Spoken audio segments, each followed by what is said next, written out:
मेरा नाम डॉक्टर अभिनव चड्ढा है। आज हम पढ़ेंगे पॉलीक्रिस्ट रेमेडी के बारे में, जिसका नाम है sepia. Sepia, S for sepia and S for sadness. Sadness इसका कोर होता है सीपिया पेशेंट का। सीपिया पेशेंट जो होता है बहुत ही जल्दी गुस्सा हो जाता है, ऑफेंडेड ईजिली। इतना ज़्यादा गुस्सा वो इसीलिए होता है क्योंकि उसकी दिमाग में हमेशा नेगेटिविटी भरी रहती है। सेंस ऑफ फुलनेस इतना ज़्यादा उसके अंदर कुंठित रहता है वो मरीज़ कि उसकी बात को कोई काटता भी है तो उसको बुरा लग जाता है। इसीलिए no opposition to her opinion, contradiction aggravates, इसीलिए इसका रूपरेख बनता है। ये सेंस ऑफ फुलनेस जो है ये इसके हर जगह बॉडी पार्ट में दिखता है।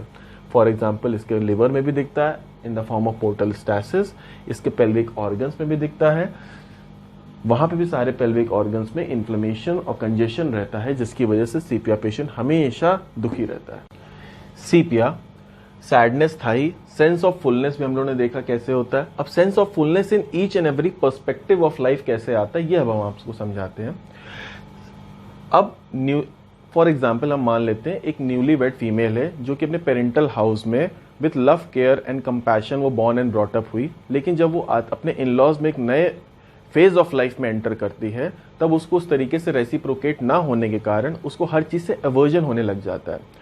उसको ये लगता है कि हम अपने हस्बैंड के लिए इतना कर रहे हैं, अपने बच्चों के लिए इतना कर रहे हैं, लेकिन कोई उसका साथ नहीं दे रहा है, वो अकेली पड़ जाती है। तो वो सीपिया माइंडसेट में चली जाती है। ठीक, अब सेक्स जो कि एक्ट होना चाहिए जॉय के लिए या रिलैक्समेंट के लिए, ये इसके लिए एक पनिशमेंट बन जाती है।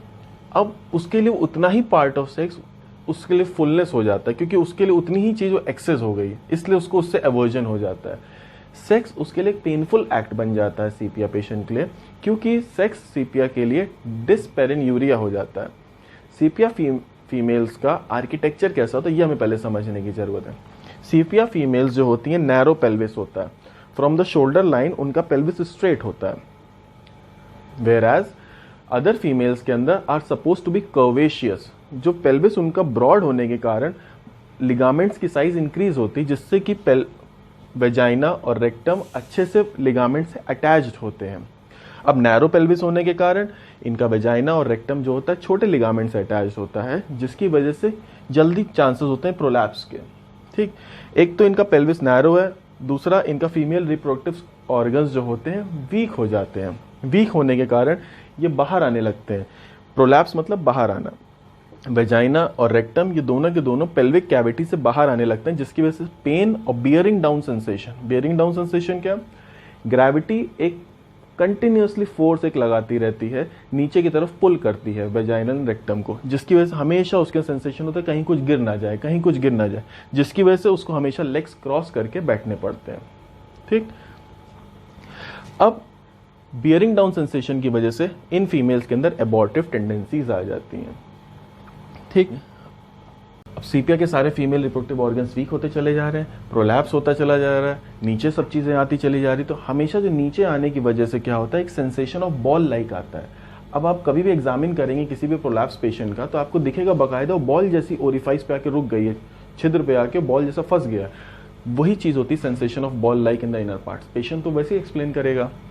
अब कोई भी चीज़ अगर अपनी जगह से मूव करके दूसरी जगह चली जाएगी तो उसकी जगह तो खाली हो गई, जैसे कि वेजाइना यूट्रस की प्रोलैप्स हो रहा था, रेक्टम प्रोलैप्स हो रहा था, तो वो जो पेल्विक ऑर्गन में जो उसकी जगह खाली हो गई है वो एम्प्टीनेस और goneness in the pit of the stomach. अब पेशेंट तो यही कहेगा कि मेरा पेट हमेशा खाली खाली लग रहा है, क्योंकि लेकिन एक्चुअली में उसका यूट्रस मूव किया है।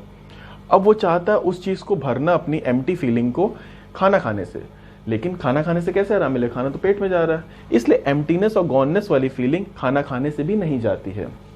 एम्प्टीनेस और गॉननेस वाली जो फीलिंग होती है ये इसके माइंडसेट पे भी दिखता है। क्यों? क्योंकि इसका जीवन में प्यार की कमी है, खाली है। पेशेंट इतना ज़्यादा कुंठित है अंदर ही अंदर, वो चाह रहा है कि उसको प्यार, लव, केयर, अफेक्शन मिले, जैसा कि उसको पेरेंटल हाउस में मिलता था, इन लॉज में, लेकिन वो चीज़ नहीं मिलने के कारण उसका जीवन हमेशा खाली खालीपन रहता है, इसीलिए ये फीलिंग आती है। अब जैसे जैसे फीमेल, अब सीपिया बहुत अच्छी दवाई होती है क्लाइमेक्ट्रिक पीरियड की। अब क्लाइमेक्ट्रिक मतलब क्या होता है? जैसे एक मूवी का क्लाइमैक्स होता है एंड होने से पहले, वैसे ही सीपिया पेशेंट का रिप्रोडक्टिव फेज खत्म होने से पहले को ही क्लाइमेक्ट्रिक पीरियड कहते हैं। अब क्लाइमेक्ट्रिक पीरियड सीपिया जल्दी अचीव कर लेता है, क्यों? क्योंकि इसके अंदर फेमिनिटी वाले हार्मोन्स धीरे धीरे कम होते जा रहे हैं, वो इनडिफरेंस हो रही है टुवर्ड्स द लव्ड वंस, उसके अंदर फीमेल रिप्रोडक्टिव ऑर्गन्स धीरे धीरे वीक हो रहे, तो हार्मोन्स भी वैसे नहीं जनरेट होंगे, हार्मोन्स नहीं जनरेट होंगे, इसीलिए स्कैंटी मेंसेस हो जाता है। जैसे कि मेंसेस होना चाहिए 5 to 7 डेज के लिए, लेकिन उसको सिर्फ 1 से 2 ही दिन के लिए होता है। अब चूंकि ऑर्गन्स वीक हैं तो उसके अंदर इन्फेक्शंस भी आ जाते हैं, प्रोटीन लॉस भी शुरू हो जाता है। अब ल्यूकोरिया शुरू हो जाता है उसको। ल्यूकोरिया जो होता है येलो कलर का रहता है और इंटेंस इचिंग के साथ होता है सीपिया पेशेंट्स को। जो सीपिया के अंदर फीमेल रिप्रोडक्टिव ऑर्गन वीक था, अब वो पूरी वीकनेस पूरी जनरलाइज पेशेंट में दिखती है। ये जनरलाइज वीकनेस, अभी तक तो खाली उसके ऑर्गन्स ही गिर रहे थे जैसे वेजाइना और रेक्टम, अब पूरा पेशेंट ही फेंट होकर गिरने लग जाता है जैसे वो नील डाउन करता है। ठीक, अब I being a muscular organ, यहाँ पे भी वीकनेस दिखती है। Drooping of eyes, upper eyelid उसका नीचे तरफ लैग करने लग जाता है, पूरी आंख ही नहीं खोल पाता, इतना वीक हो जाता है सीपिया पेशेंट। मस्कुलर एस्थेनोपिया, ज़्यादा देर तक काम करने से जो आंखों में दर्द होता है उसको कहते हैं मस्कुलर एस्थेनोपिया। अब आइज के अंदर क्रिस्टलाइन लेंस होता है जो कि सिलेरी मसल से कॉन्ट्रैक्ट और रिलैक्स होता है, लेकिन अब चूंकि सिलेरी मसल्स भी वीक हो जाती है सीपिया पेशेंट की, इसलिए उसके अंदर भी पावर ऑफ एकोमोडेशन डिस्टर्ब हो जाता है। और इसका जीवन तो बेचारी का अंधकार था ही, इसलिए इसके विजन के अंदर ही black spot before the vision दिखता है। हमेशा वो सैड रहती, इसीलिए सैडनेस की वजह से उसका black spot before the vision, उसको कहीं भी क्लियरिटी दिखती नहीं, वो उसी विशियस साइकिल में फंस गई उस फैमिली के अंदर, वो उससे बाहर ही नहीं निकल पा रही है। अब बाहर ना निकल पाने के कारण सैड पेशेंट कैसा होता है? हमेशा इंडोलेंट रहता है, अकेला रहना पसंद करता है। अब अकेला आदमी क्या, न फ्रेंड सर्कल उसका कोई है, ना अपने कोई है, लव्ड वंस है, उनसे उनको एवर्जन हो चुका है। अब उसको काम में भी मन नहीं लगता, वर्क एवर्जन टू, काम भी नहीं करेगी। अब जो आदमी काम नहीं करेगा वो कैसा होता चला जाएगा? मोटा होता चला जाएगा, पॉट बेलीड, उसकी तोन निकल आती है। अब ये सब चीजें उसको मिला के, वीकनेस, इंडोलेंट और पॉट बेलीड, ये सब उसके लिए सरदर्द बन जाता है। अब इस सरदर्द जो होता है, कई बार ये सरदर्द आइस की वजह से भी होता है, जो आंखों पे ज्यादा प्रेशर पड़ने की वजह से सरदर्द, या पॉट बेलिडनेस की वजह से गैस फॉर्मेशन ज्यादा होता है, उसकी वजह से हेमिक्रेनिया शुरू होता है, आधे सर में दर्द। ये जैसा भी सर दर्द हो, ये बर्स्टिंग टाइप का टेरिफाइंग शॉक, क्योंकि उसकी लाइफ में पूरे तरीके से शॉक से भरी हुई है, इसीलिए वो लाइफ उसके लिए हेडेक हो जाती है। सीपिया इतना ज्यादा जनरली वीक हो जाता है पूरा कि वो स्टूल्स भी अपने खुद एक्सपेल नहीं कर पाता, उसको उसमें भी मदद चाहिए। ठीक, अब rectum being a muscular organ, वो एक बार में पूरा स्टूल प्रोपेल ही नहीं कर पाता। एमआरएफ मतलब होता है मैकेनिकल रिमूवल ऑफ फीसेस, उसको अपने फिंगर की एड देनी पड़ती, हेल्प देनी पड़ती, तब जाके स्टूल छोटे छोटे टुकड़ों में बाहर निकलता है। वो स्टूल शीप लाइक होता है, जैसे शीप करती वैसे। सीपिया ट्रायोज ऑफ ऑफेंसिवनेस की बहुत ही अच्छी दवाई है। सीपिया की यूरिन इसीलिए बहुत ज्यादा बदबूदार, एकदम गंदी, तुरंत आपको कमरे से हटानी पड़ेगी, या सीपिया पेशेंट ने अगर वॉशरूम यूज किया तुरंत आप मेकआउट कर लेंगे कि सीपिया नहीं किया। सीपिया की पेशेंट की यूरिन रेड कलर की होती है। अब सीपिया का फेस कैसा होगा? अब जो आदमी दुखी रहेगा, परेशान रहेगा, उसका फेस हमेशा पेल रहेगा, पेल। सीपिया का फेस पेल रहता है, फेस के ऊपर एक सैडल लाइक बन जाता है। सैडल कैसा होता है? जिसको हम लोग हिंदी भाषा में कहते हैं झाइयाँ। झाइयाँ, नाक के ऊपर से चीक्स तक एक बटरफ्लाई लाइक इरप्शन आ जाता है, जो कि नॉर्मल फिजियोलॉजिकल होता है during the course of pregnancy, लेकिन ये डिसकलरेशन जाता ही नहीं है, वो रह जाता है उसके फेस पे, और हमेशा ये पहचान करता है सीपिया पेशेंट्स की। ठीक, अब टंग कैसी हो? जब जीवन में मिठास है ही नहीं उसके, तो हर चीज उसको टेस्ट भी सॉल्टी रहेगी, हर चीज जो भी खाएगा, मीठा भी खाएगा तो उसको नमकीन लगेगा वो चीज, इसलिए टंग में सारा उसका सॉल्टी टेस्ट बड जो होती है सबसे ज्यादा एक्टिवेट हो जाती है, और इसीलिए कफ भी जो उसका निकलेगा, बलगम भी जो उसके जबान पे आएगा, वो भी उसको सॉल्टी फील होगा। अब सीपिया के कुछ बड़े ही कॉन्कोमिटेंट सिम्टम है जिसपे आप डायरेक्टली सीपिया प्रिस्क्राइब कर सकते हैं। For example dyspnoea. डिस्निया सांस लेने में दिक्कत, दमा जिसे कहते हैं। दमा मतलब दम लगना कोई भी मेहनत वाले काम करने में, लेकिन यहाँ पे सब कुछ उल्टा है।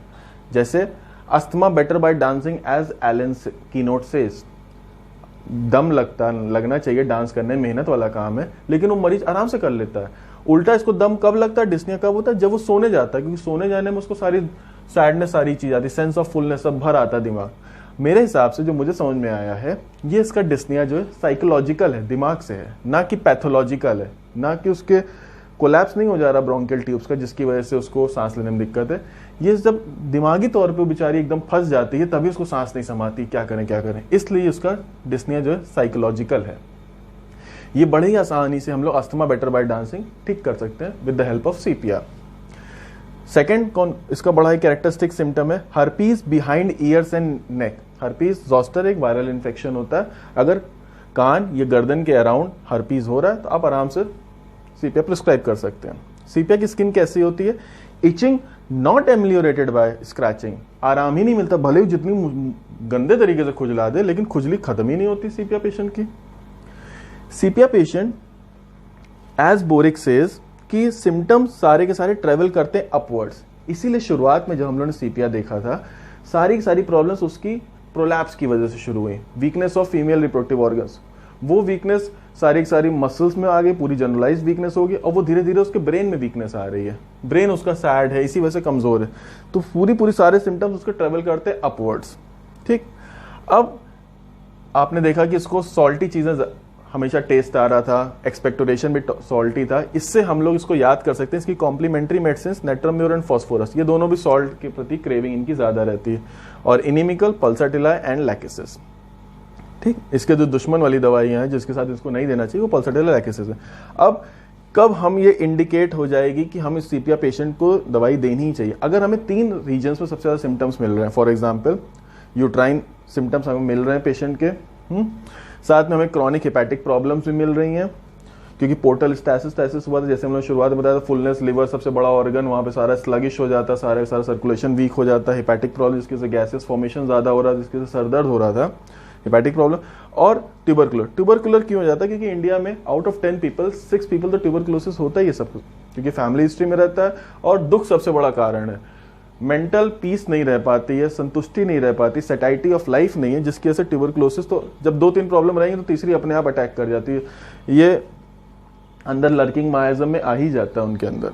ठीक, सीपिया इस वीडियो को बनाने के पीछे ये रीजन था कि हम 3 लोग की हेल्प कर सकें। जैसे सबसे पहले पेशेंट की, जिसको हमारा प्राइम कंसर्न है। कई बार पेशेंट जो होते हैं, जनरली फीमेल किंगडम की दवाई है, पेशेंट आते हैं अपने सिम्टम्स डिस्क्लोज नहीं करते हैं, उनको शर्म आती है, हिच होती है अपने फेलो डॉक्टर्स से डिस्कस करने में, इसलिए क्योंकि ये होम्योपैथिक डोमेन में आता है, उनको लगता है ये part and parcel of the life है, ये उसको एसेसरी सिम्टम सारा दिन अपने जीवन भर ढो के चलते हैं, जबकि ये सब चीजें रिजॉल्व हो सकती हैं via only homeopathy. Second reason, ताकि मैं अपनी होम्योपैथी फेटर्निटी में सब अपने फेलो फिजिशियंस की हेल्प कर सकूं, क्योंकि जब पेशेंट को मैं इतना एजुकेट कर लूंगा इस वीडियो के तहत, तो वो भी आके उनकी सिम्टम्स डिस्क्लोज करेंगे तो उनको भी केस टेकिंग में हेल्प मिलेगी इससे। एंड थर्ड, मैं अपने जूनियर्स, अपने स्टूडेंट्स, अपने इंटर्न्स की हेल्प इस तरीके से कर सकता हूं ताकि उनको एक नया तरीका मिल जाएगा, एक खेल खेल में हम लोग कैसे पढ़ सकते हैं, एक मजाक के तौर पे एक मूवी बनाकर कैसे उस सीपिया लेडी को विजुअलाइज करके उसके सारे सिम्टम्स को इंटरकनेक्ट करके, जो कि स्कैटर्ड है पूरी मटेरिया मेडिका में, उसको एक धागे में पिरो के कैसे हम उसको पूरा कंठस्थ कर सकते हैं, ये